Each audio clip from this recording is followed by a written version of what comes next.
So my father told me this years ago when he first saw the movie. He said, "This is a comic book movie, but none of the characters have appeared in a comic book." I tend to agree. When this first came out in Canada, it was a big hit, but in the States, it caused a whole bunch of problems because of copycat gangs, rioting and celebrating the aspects of the movie. So today we're going to be talking about the very successful and very influential movie, The Warriors. This action thriller film, it was directed by Walter Hill from a screenplay by Hill and David Shaber and was based on a 1965 novel of the same name by Saul Urich. The film featured an ensemble cast which includes Michael Beck, James Remar, Deborah Val Valkenburg, and of course David Patrick Kelly. Warriors come out to play. In the film, a street gang must escape from the Bronx back to their home turf on Coney Island after being framed for the murder of a respected gang leader who was trying to unite all the gangs. Can you dig it, sucker? Now, according to the poster, these are the armies of the night, and it shows pretty good because they're trying to get home as like a video game stage, and they're meeting different characters like a gang dressed up as baseball players, a bunch of lesbians, the orphans, different people. Development of The Warriors initially began in '69 after film rights to the novel was purchased by AIP, but production stalled until producer Lawrence Gordon obtained the rights and commissioned Shaber and Hill to work on the screenplay. Originally envisioned as a western, the novel was ultimately adapted as a stylized action thriller. Casting was extensive and production was troubled, with Hill clashing with some of the actors and going well over budget. Principal photography took place in '78 in overnight locations across New York City, including at Astoria Studios. The Warriors was theatrical release in the States on February 9, '79 by Paramount. It grossed $22.5 million worldwide and received negative reviews from critics for its lack of realism and dialogue. But fortunately, the critics have changed their mind over the years. We saw that in the theaters many years ago, and it really hit the coin in an alternate universe where gangs are running a city. Initial screenings of the film were also linked to vandalism and murders, prompting Paramount to halt advertising or release theaters from their obligation to screen the film. The Warriors has since been reappraised by critics and is considered a cult film. Has since launched a franchise which spawned several spin-offs, including video games and, of course, a comic book series. Initial budget was $4 million and made $22.5 million. Now, several scenes were cut out of the movie, but the initial release is 92 minutes. Now, the plot starts off when Cyrus, a leader of the Gramercy Riffs, the most powerful gang in New York City, requests that each of the city's gangs send 9 unarmed elegants to Van Cortlandt Park for a midnight summit. The Warriors, a gang from Coney Island, send a delegation consisting of a warlord leader, Cleon, a war chief second in command, Swan, enforcer Ajax, scout Fox, graffiti artist Rembrandt, music man Snow, bear Vermin, and soldiers Cowboy and Cochise. Cyrus proposes a citywide truce and alliance to the assembled crowd, allowing the gangs to control the city together since he collectively outnumbered the police by 3-1 or 60,000 to 20,000. Most of the gang members applaud this idea, but Luther, the unbalanced and sadistic leader of the rogues, shoots Cyrus dead as police officers arrive to raid the summit. In the chaos, Luther realized that Fox witnessed these actions and falsely accused the Warriors of responsibility, leading the eventual Riffs to fatally attack Cleon. Meanwhile, the other Warriors escape, unaware they have been implicated in Cyrus's killing. The Riffs put out a hit on the Warriors through a radio DJ. To Ajax's disappointment, Swan takes charge of the group as he tries to get home. So there's extreme, what they call portions of the movie, and it's tense. Will the people get out? It's a growing relationship between Michael Beck and Deborah Val Valkenburg, who of course was most known at the time for Too Close to Comfort. But the best one, of course, is David Patrick Kelly as Luther, who should have got a supporting actor nomination for his sadistic leader, with the pop bottles. Now, the featured in the film are Paul Greco as the leader of the Orphans, Jerry Hewitt as the leader of the Baseball Furies, Kate Klugman as the leader of the Lizzies, and Conrad Sheehan as the leader of the Punks. Stunt coordinator and future director Craig R. Baxley appears as a member of the Punks, as does stuntman A.J. Bakunis, who was killed on a set of the movie Steel before the film's release. Steve James and Bill Anagonis portray Baseball Furies, while Dennis Gregory portrays the Gramercy Riff. Mercedes Rule plays the policewoman who arrests Ajax, with Oren Keyes and Sonny Landham also appearing as police officers. Jeannie Ortez portrays the candy store employee whom the rogues steal from, and John Snyder portrays a gas station worker. In a pre-credit scene deleted from the theatrical version but reinstated in TV broadcast, Pamela Poitier, a daughter of Sidney Poitier, portrays Lincoln Cleon's girlfriend. Now, the film is based on Saul Urich's 65 novel, The Warriors, which was turned based on Xenophon's Anabasis. Film rights were bought in 1969 by AIP, but no film resulted. Now, Walter Hill claimed he saw the book and a stand without a cover, and he was intrigued by it. Now, rights were then obtained by producer Lawrence Gordon, who commissioned David Shaber to write a script. Gordon had made Hard Times in 1975 and The Driver in 1978 with Hill. He sent the script to Hill with a copy of Saul Urich's novel. Hill recalls, I said, Larry would love to do this, but nobody will let us do it. It was going to be too extreme and too weird. Now, at one point, Hill was considering Sigourney Weaver as the female lead from Alien, and watched a movie she had filmed in Israel called Madman, where the male lead opposite Weaver was played by Michael Beck. The director was impressed with Beck's performance and cast him in The Warriors. Of course, he showed up in Xanadu the next year. Hill initially wanted a Puerto Rican actress for the role of Mercy, but Deborah Val Valkenburg's agent convinced the film's casting director to see her, and she was eventually cast. The filmmakers wanted to cast Tony Danza in the role of Vermin, but he was cast in a sitcom Taxi, and Terry Mikos was cast instead. While there were white characters in Urich's book, none of the central characters or protagonists were white. According to Hill, Paramount did not want an all-black cast or Latino cast for commercial reasons.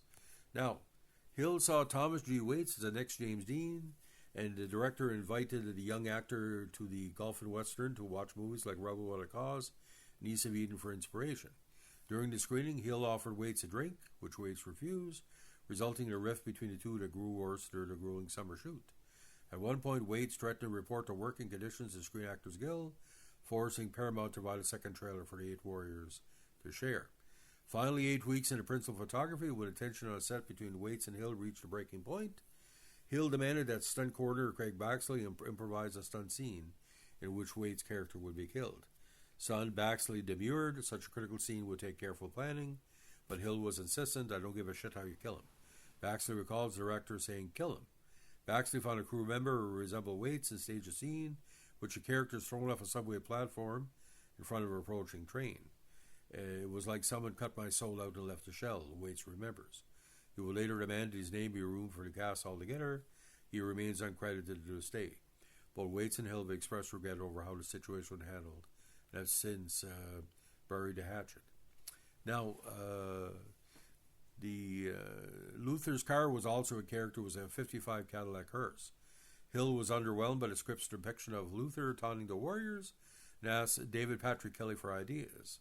Kelly first proposed using 2 dead pigeons, which was rejected as Hill was unconvinced it would work.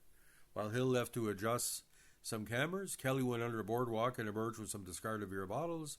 When Hill returned to the car to ask what he'd come up with, Kelly clinked the bottles together with his fingers and delivered the now iconic line, Warriors, come out to play. Hill immediately declared, go with that, don't change it, let's shoot. And the rest is history.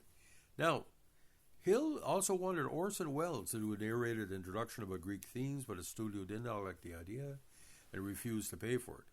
However, the sequence was finally included in the director's cut in 2005, with Hill providing the narration himself.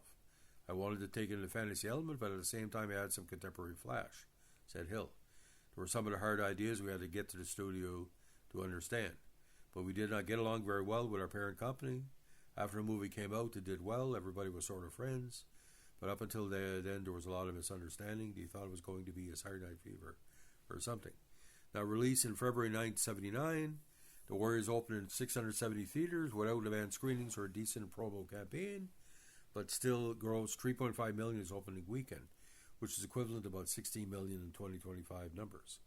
The following weekend, the film was linked to sporadic outbreaks of vandalism, 3 killings, 2 in Southern California, 1 in Boston, involving moviegoers on the way to the 2 or from showings. Paramount was prompted to remove advertisements from radio and TV completely and display ads in the press which were reduced to the film's title, rating, and participating theaters. As a reaction, 200 theaters across the country added security personnel. Due to safety concerns, theater owners were relieved of their contractual obligations if they did not want to show the film, and Paramount offered to pay costs for additional security and damages due to possible vandalism. Now, I think the reason there were some violent incidents is very simple. The movie is very popular with the street gangs, especially young men, a lot of whom had very strong feelings about each other, and suddenly they all went to the movies together. You looked across the island, there were the guys he didn't like, so there was a lot of incidents. And also the movie itself is rambunctious, I would certainly say that. Now, released on VHS in 1980, Laserdisc in 81, and DVD in 2001. The DVD contained a theatrical cut unrestored. This release has since fallen out of print. Then in 2005, Paramount released the Ultimate Director's Cut. In addition to remastered picture quality and a new 5.1 surrounds remix soundtrack, the film was re-edited with a new introduction and comic book style sequences between scenes. In 2007, the Ultimate Director's Cut was released on Blu-ray, has since been available for online streaming rentals and purchases through Amazon, iTunes, Google Play, Vudu, and YouTube. The original theatrical cut is available to stream in HD on those same services, and was released as a manufactured on-demand DVD in the US in March 2020. Now, in May 2022, The Warriors received another release through imprint on Blu-ray in Australia, which included not only the Ultimate Director's Cut, but also the theatrical version, which had not seen a Blu-ray release before. In December 2023, The Warriors released for the first time in 4K, with both theatrical and director's cut included. Now, the Walter Hill said about the movie's success, what made it a success was with young people. Is that for the first time somebody made a film within Hollywood, big distribution, that took the gang situation and did not present it as a social problem. Presented them as a neutral or positive aspect of their lives. As soon as you said in the old days gang movies, it was how do we cure the pestilence? How do we fix the social waste? We want to take these kids, make sure they go to college. It was just a movie that conceptually was different. Now, and he said Hollywood forgives when you have a hit.